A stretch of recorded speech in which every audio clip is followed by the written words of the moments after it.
fallen on a poor burglar and killed him. उसने एक चोर, बेचारे चोर के ऊपर गिर गई और वो उस चोर को उसने मार दिया उस दीवार ने.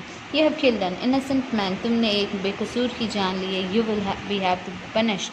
तुम्हें punishment मिलनी चाहिए. She thought for a minute and said, My lord, wait, I know now why I was walking up and down that street.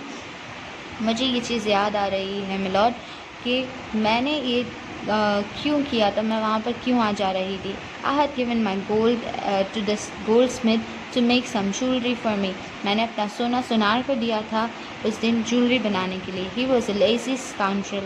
He made so many excuses, said he would give it to now and he would give it then, and so on all day. He made me walk up and down to his house a dozens of times. That was when this bricklayer saw me. It's not my fault, my lord. It's the damn goldsmith's fault. फिर उसने कहा कि उस दिन वो सुनार के पास मैंने अपने ज़ेवर बनाने दिए थे, जो कि बहुत ही आलसी और बहुत ही बुरा इंसान था, क्योंकि वो मेरा काम समय पे नहीं करके दे रहा था और तब वो एक्सक्यूज़ेस बना रहा था. इसीलिए मैं वहाँ पर करीबन 1 दर्जन बार आई गई और तभी शायद उस ब्रिकलेयर ने मुझे देखा होगा. और ये सारी गलती अब मेरी नहीं, उस गोल्डस्मिथ की है जो मुझे वहाँ चक्कर लगवा रहा था.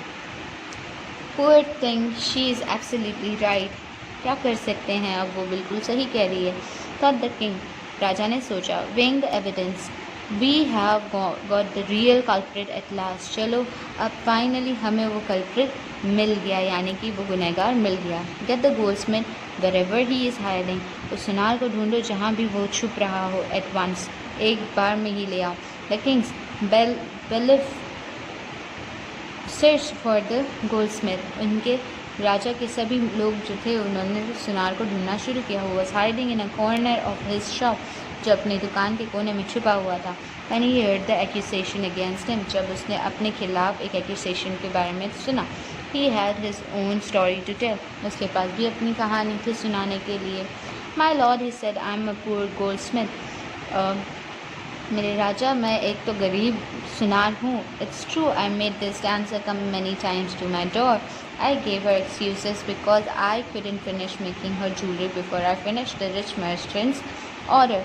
मैं अपना काम समय पर इसलिए नहीं कर पाया क्योंकि एक रिच मर्चेंट के ऑर्डर्स को मुझे कंप्लीट करवाना था. They had a wedding coming and they wouldn't wait. उनके यहाँ एक शादी थी और वो इंतज़ार नहीं कर पा रहे थे. You know how impatient rich men are. आप तो जानते ही हैं अमीर लोगों को सब्र ज़रा भी नहीं होता. Who is the rich merchant who kept you from finishing this poor woman's jewelry? कौन है वो अमीर व्यापारी जिसने तुम्हें इस गरीब औरत का ज्वेलरी बनाने का टाइम नहीं दिया? Made her walk up and down, जो वहाँ पर चक्कर लगाती रह गई. Which distracted this bricklayer, जिसने इस ब्रिकलेयर को डिस्ट्रैक्ट कर दिया. Which made a mess of his wall, जिसने ये दीवार पूरी तरह बिगाड़ दी. Which has now, जो कि अब fallen on an innocent man and killed him. Can you name him? जो कि एक उसने बेगुनाह के ऊपर गिरकर उसे मार दिया. क्या आप तुम इसे बता सकते हो वो कौन था? The goldsmith named the merchant and he was none other than the original owner of the house. ये कोई और नहीं था बल्कि ये वही मर्चेंट था जो कि उस घर का मालिक था. The house whose wall had fallen, जिसकी दीवार टूट गई. Now justice had come full circle. अब ये जो इंसाफ है ये वही चक्कर काट के आ गया. Thought they came back to the merchant. उन्होंने फिर से उस व्यापारी के बारे में सोचा. When he was rudely summoned back to the court, जो कि वो वहाँ पर लाया गया कोर्ट में. He arrived crying. वो वहाँ आया रोता हुआ. It wasn't me but my father who ordered the jewelry. मैं नहीं था, वो मेरे पिता थे जिन्होंने ज्वेलरी मंगवाई.